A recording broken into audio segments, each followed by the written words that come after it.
एक बार फिर से फिजिक्स के इस वीडियो लेक्चर में हम लोग डायमेंशनल एनालिसिस यानी कि बीमी विश्लेषण पर आधारित 5 क्वेश्चन सॉल्व करेंगे। पिछले वीडियो लेक्चर में हम लोगों ने 10 क्वेश्चन सॉल्व किया था, तो इस वीडियो लेक्चर में 5 और करेंगे, ठीक है, जिससे और अधिक हमारा इस पे बीमी विश्लेषण पे सवाल क्लियर होगा। तो पहला क्वेश्चन दिया हुआ है इसमें, question number 11, change 1 joule into अर्ग। 1 जूल को अर्ग में परिवर्तित कीजिए। जूल जो मात्रक होता है वो किसका मात्रक होता है? कार्य का, ठीक है, एक कार्य का मात्रक है। और जो अर्ग होता है ये भी किसका मात्रक है? कार्य का। लेकिन यह जो जूल है ये MKS पद्धति में होता है और अर्ग सीजीएस सिस्टम में यानी कि CGS पद्धति में, ठीक है, मापन के MKS पद्धति है और CGS पद्धति में। तो कैसे जूल को अर्ग में बदलेंगे और उसका मान कितना होता है ये हमको क्या करना, बताना है। 1 जूल को अर्ग में बदलना है, ठीक है। और देखिए जूल जो होता है, जूल को हम एक चीज़ और क्या लिख सकते हैं, जूल जो है kilogram metre square per second square भी होता है, ठीक है। कार्य बराबर क्या होता है? कार्य बराबर होता है बल गुणे विस्थापन। तो बल क्या है? बल का मतलब क्या होता है? न्यूटन, या न्यूटन को लिख सकते हैं किलोग्राम मीटर प्रति सेकंड स्क्वायर। और डिस्टेंस यानी विस्थापन मीटर, तो मीटर इंटू मीटर क्या हो जाएगा? Metre square. यानी कार्य का मात्रक हो जाएगा kilogram metre square per second square. इसी को जूल भी कहते हैं, ठीक है। तो यानी जूल के जगह पे हम लोग ये चीज़ भी लिख सकते हैं, ठीक है, यानी ये मात्रक हो गया। अगर CGS में बदला जाए अर्ग का मतलब क्या हुआ? अगर किलोग्राम है तो वहाँ पे ग्राम में लिख देंगे। CGS में क्या होता है? ग्राम। और मीटर की जगह पे क्या लिखेंगे? सेंटीमीटर। और सेकंड की जगह पे सेकंड ही होता है, ठीक है। CGS में यानी मात्रक क्या हो जाएगा? ग्राम सेंटीमीटर स्क्वायर और प्रति सेकंड स्क्वायर, ठीक है। CGS में सेंटीमीटर ग्राम सेकंड और MKS में मीटर किलोग्राम सेकंड होता है, ठीक है। तो अब जूल को हम लोग अर्ग में बदलते हैं। तो हम जानते हैं N1U1 बराबर क्या होता है? N2U2, ये चीज़ हमें पता है। तो N1 क्या है? पहली पद्धति में आंकिक मान, और U1 क्या है? पहली पद्धति के बीमा या मात्रक, ठीक है। यह है दूसरी पद्धति के आंकिक मान और दूसरी पद्धति की मात्रक, ठीक है। तो पहली पद्धति में आंकिक मान क्या है? 1 जूल है। तो N1 का मान क्या हो गया? 1 हो गया। और मात्रक क्या हो गया? यूनिट U1 क्या हो गया? जूल। और जूल की जगह पे हम क्या लिख सकते हैं? किलोग्राम मीटर स्क्वायर प्रति second square, kilogram metre square per second square, ये चीज़ जानते हैं। तो N1 की जगह पे लिखेंगे 1 और U1 की जगह पे लिखेंगे kilogram metre square upon second square, ठीक है, इज इक्वल टू N2 तो पता नहीं है कि अर्ग कितना होगा, ठीक है। U2 पता है दूसरी पद्धति में। अर्ग की जगह पे ग्राम सेंटीमीटर स्क्वायर और सेकंड स्क्वायर, तो यहाँ पे लिख देंगे ग्राम सेंटीमीटर स्क्वायर और सेकंड स्क्वायर, ठीक है। अब इनको क्या करेंगे? बीमा के रूप में लिखेंगे। बीमा के रूप में भी लिख सकते हैं या इसको वैसे भी डायरेक्ट भी बदल सकते हैं, ठीक है, बहुत तरीके हैं। तो किलोग्राम को ग्राम में पहले बदलते हैं। यहाँ से हम क्या लिख सकते हैं? N2 बराबर हो जाएगा kilogram metre square upon second square, और इस पूरे टर्म का इस साइड में आके भाग हो जाएगा gram centimetre square upon second square, ठीक है। तो लिख सकते हैं kilogram metre square upon second square, और ये ऊपर चला जाएगा second square upon gram into centimetre square. Second square cut जाएगा। अब किलोग्राम को ग्राम में बदल लेंगे तो 1 किलोग्राम में कितना होता है? 1000 ग्राम। और मीटर को सेंटीमीटर बदलें, 1 मीटर में 100 सेंटीमीटर, तो 100 सेंटीमीटर हो गया। लेकिन इसका स्क्वायर है तो स्क्वायर लिख देंगे। और नीचे क्या है? ग्राम इंटू सेंटीमीटर स्क्वायर है, ठीक है। तो यहाँ से क्या आ जाएगा? इसका मतलब हो गया 10⁻³ ग्राम।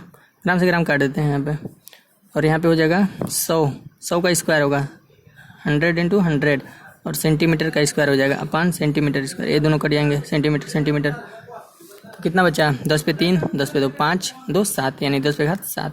यानी N2 का मान क्या आ गया? 10⁻7। तो दूसरी पद्धति में क्या हो जाएंगे?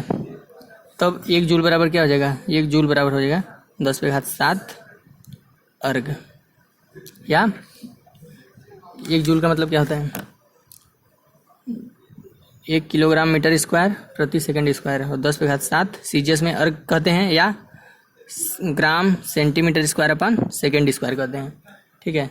यानी 1 जूल बराबर कितने अर्ग होगा? 10⁻7 अर्ग। N2 का मान अर्ग का न्यूमेरिकल वैल्यू है, ठीक है। दूसरी पद्धति में यानी CGS पद्धति में 1 जूल में कितने होंगे? 10⁻7 अर्ग होंगे, ठीक है। जिस तरह से बल क्या होता है? बल का मात्रक न्यूटन होता है MKS में, और CGS में क्या होता है? डायन होता है। उसी प्रकार से कार्य का मात्रक MKS में जूल और CGS में अर्ग होता है, ठीक है। तो ऐसे इस चीज़ को बदल सकते हैं, बीमा के सहायता से भी बदलते हैं या ऐसे डायरेक्ट भी बदल सकते हैं। दोनों चीज़ क्या है, सही है। हमें जानते हैं N1 बराबर N2 होता है। एक पद्धति के आंकिक मान और मात्रक का गुणनफल दूसरे पद्धति के आंकिक मान और मात्रक के गुणनफल के बराबर होगा। इसी कॉन्सेप्ट पे इसको लगाएंगे। यहाँ पे N1 का मान पहली पद्धति के आंकिक मान रखेंगे और उनका मात्रक दूसरी पद्धति के आंकिक मान तो नहीं पता है, तो इसे ऐसे लिख देंगे, और उनका मात्रक पता है कि वो CGS में होते हैं, तो ग्राम centimetre square per second square. अब यहाँ पे जहाँ जहाँ किलोग्राम है वहाँ उसको ग्राम में बदलेंगे, मीटर को सेंटीमीटर में बदलेंगे, और सारे आपस में क्या हो जाएंगे, कैंसिल हो जाएंगे, और केवल न्यूमेरिकल वैल्यू हमें मिल जाएगा 10⁻7, जैसे कि हमने ऐसा लगाया है। इस प्रकार से 1 जूल बराबर कितने हो जाएंगे, 10⁻7। ये था क्वेश्चन नंबर 11 का सोल्यूशन। अब देखेंगे क्वेश्चन नंबर 12। कह रहा है कि ए बराबर कोई भौतिक राशि ए है, कह रहा है ए बराबर है करड़ी में प्रेशर अपान डेंसिटी। प्रेशर मतलब होता है दाब और डेंसिटी मतलब होता है घनत्व। तो कह रहा है देन फाइंड द DF मतलब डायमेंशनल फार्मूला, यानी कि बीमी सूत्र ऑफ ए का बीमी सूत्र ज्ञात करना है। ठीक है, तो इसका सोल्यूशन हम लोग देखते हैं। तो ए बराबर क्या हो जाएगा, अब हम क्या करेंगे, इसका मात्रक लिखेंगे सबसे पहले। तो ए का मात्रक क्या होगा, करड़ी में प्रेशर का मात्रक, प्रेशर यानी हम दाब लिख सकते हैं या प्रेशर लिख सकते हैं, दाब का मात्रक यहाँ पे अपान घनत्व का मात्रक यानी कि डेंसिटी का मात्रक। ठीक है, तो दाब का मात्रक क्या होता है, दाब बराबर होता है बल बट्टे क्षेत्रफल। अब बल का मात्रक न्यूटन बट्टे एरिया क्षेत्रफल मीटर स्क्वायर, यानी न्यूटन प्रति मीटर स्क्वायर। न्यूटन को बदल सकते हैं कि क्या होता है, किलोग्राम मीटर पर सेकंड स्क्वायर, अपन क्या है मीटर स्क्वायर है, तो मीटर से मीटर कट जाएगा, तो यानी किलोग्राम अपन क्या बचा, किलोग्राम बचा, और अपन मीटर इंटू सेकेंड स्क्वायर बचा। किसके जगह पे, ये हो गया प्रेशर का मात्रक यानी कि दाब का मात्रक, किलोग्राम अपान मीटर इंटू सेकेंड स्क्वायर, और करड़ी में है बट्टे घनत्व का मात्रक। घनत्व क्या होता है, तो अगर हम यहाँ पे देखें, घनत्व बराबर होता है द्रव्यमान बट्टे आयतन। द्रव्यमान का मात्रक क्या होता है, किलोग्राम, आयतन का मात्रक क्या होता है, मीटर क्यूब, यानी घनत्व का मात्रक क्या होगा, किलोग्राम प्रति मीटर क्यूब। ठीक है, तो अब इसको ऐसे लिख सकते हैं, किलोग्राम अपान मीटर इंटू सेकेंड स्क्वायर, और ये ऊपर चला जाएगा, मीटर पावर 3 अपन क्या बचा, किलोग्राम नीचे बचा, तो किलोग्राम से किलोग्राम कैंसिल, तो यहाँ से आपका आ जाएगा, आपका 1 मीटर से 1 मीटर कट जाएगा, तो मीटर स्क्वायर बचेगा, अब बट्टे सेकेंड स्क्वायर बचेगा। तो ये दोनों पे स्क्वायर है, तो ये दोनों करड़ी से बाहर रख सकते हैं, यानी मीटर प्रति सेकेंड, यानी हमारा आ गया ए का मात्रक क्या आ गया, मीटर प्रति सेकेंड। तो मात्रक जब पता चल जाता है तो बीमा निकाल लेते हैं। तो ए का बीमा है, ए का डायमेंशनल फार्मूला, बीमीय सूत्र। तो एम क्या है, मीटर है, तो इसके लिए बीमीय सूत्र क्या होगा, एल होगा अपान एस टाइम है, तो इसके लिए क्या होगा टी। तो ए जब ऊपर जाएगा तो क्या जाएगा, एल टी पे पावर -1। तो ए आ गया आपका ए का बीमीय सूत्र। तो ये था क्वेश्चन नंबर 12 का सोल्यूशन। अब देखेंगे क्वेश्चन नंबर 13। क्वेश्चन नंबर 13 करा है, यदि ए बराबर AT plus B upon C plus T square, जहाँ ए त्वरण है एक्सेलरेशन, टी क्या है समय है, then find the dimensional formula, बीमीय सूत्र ज्ञात करना है ए और बी का बीमीय सूत्र ज्ञात करना है। ठीक है, सी का भी ज्ञात कर सकते हैं, ए बी एंड सी लिख देते हैं, तीनों का ज्ञात करते हैं। ठीक है, तो सबसे पहले हम लोग ज्ञात करेंगे सी का ज्ञात कर पाएंगे, क्योंकि ये सबसे निकालना आसान है।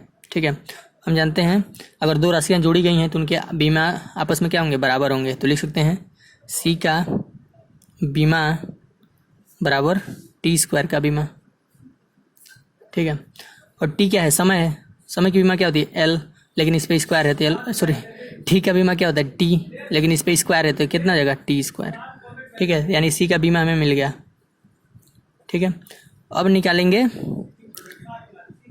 ए का बीमा भी निकाल सकते हैं, यहाँ से बहुत आसान है। ए टी की बीमा जो होगी पूरा लेफ्ट हैंड साइड के किसी भी पद का बीमा राइट हैंड साइड के किसी भी पद की बीमा लेफ्ट हैंड साइड के बराबर होगी। ठीक है, तो हम लिख सकते हैं ए की जो बीमा होगी स्मॉल ए त्वरण है और कैपिटल ए का बीमा निकालना है। ठीक है, स्मॉल ए की बीमा बराबर ए इंटू टी की बीमा। ठीक है, तो ए का तो हमें पता नहीं है तो लिख देंगे ए की बीमा, और टी की पता है, इंटू लिख सकते हैं इंटू टी की बीमा। ठीक है, तो इधर ए का बीमा है, ये क्या है त्वरण का बीमा क्या होता है, त्वरण होता है मीटर प्रति सेकंड स्क्वायर, तो इसका बीमा क्या हो जाएगा एल टी पे घात -2 ऊपर जाएगा। तो ए की बीमा क्या हो गई एल टी पे घात -2। ठीक है, और स्मॉल ए की ए बीमा थी तोरड़ की, और कैपिटल ए की बीमा में निकालनी है तो लिखेंगे यहाँ, इसको ऐसे लिख देंगे। और टी समय की बीमा क्या होगी, केवल टी हो जाएगा, तो इसको नीचे आएगा तो भाग देगा, तो एल टी पे घात -2 अपान टी इक्वल टू हो जाएगा ए का बीमा। तब यहाँ से ए का बीमा क्या हो जाएगा, ए का बीमा ए टी ऊपर जाएगा तो हो जाएगा एल टी पे घात -3, तो ए हो गया ए का बीमा। तो हमें निकल गया ए और सी का बीमा निकल गया। अभी हमें बी का बीमा भी निकालना है, ठीक है, अभी बी का भी बीमा निकालना है। तो हम जानते हैं इस पूरे टर्म का एक पद का बीमा लेफ्ट हैंड साइड के बराबर है, इस दूसरे पद का बीमा भी किसके बराबर होगा, इसके बराबर होगा, ठीक है। तो हम लिख सकते हैं B upon C plus T square का बीमा बराबर स्मॉल ए यानी तोरड़ की बीमा होगा। तो यहाँ से लिखते हैं बी का बीमा बराबर ए का बीमा इंटू सी प्लस टी, तिरछा गुणा हो जाएगा नीचे का ऊपर, सी प्लस टी स्क्वायर का बीमा, ठीक है। तो यहाँ से हम क्या लिख सकते हैं, ए तोरड़ की बीमा क्या होती है, एल टी पे घात -2, ठीक है, into C plus T square की बीमा, या तो सी का बीमा लिख दो, दोनों में से किसी एक का लिखो, दोनों का मान बराबर होगा, सी का टी स्क्वायर के बराबर है, अगर दो पद जोड़े गए हैं तो किसी एक का बीमा ही लेते हैं, ठीक है।